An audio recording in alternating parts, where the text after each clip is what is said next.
క్రితమే మనకి బ్రిటన్లో కొత్త సైన్యాధ్యక్షుడు వచ్చే సంగతి తెలిసింది.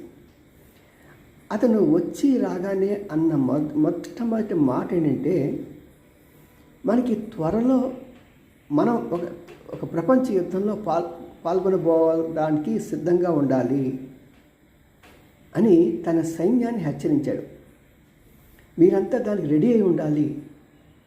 ఎందుకంటే ఈ నాటో దేశాలు అన్నీ కూడా వేటికి కూడా 3 నెలల కన్నా కూడా ఎక్కువసేపు పోరాడగల శక్తి సామర్థ్యాలు లేవు ఏ దేశానికి కూడా. వాళ్ళకు కొన్ని యామ్యునిషన్ కానీ సైనిక శక్తి కానీ. ఎందుకంటే వీరంతా కూడా మాదేదో ఉమ్మడి కుటుంబంలో ఏంటి అన్నట్టుగా ఎవరికి వాళ్ళే కూర్చున్నారు. పెద్దన్నగా ఆయన కూర్చున్నాడు, వీళ్ళ దగ్గర రౌడీ మామూలు వసూలు చేసుకుంటూ ఆయన మేము కాపాడుతాం అంటూ కూర్చున్నాడు ఆయన. మరి ప్రపంచ యుద్ధం వస్తే ఎవరితో వస్తుంది? చైనాతో అని చెప్తున్నాడు. జాగ్రత్తగా ఉండాలి సుమా.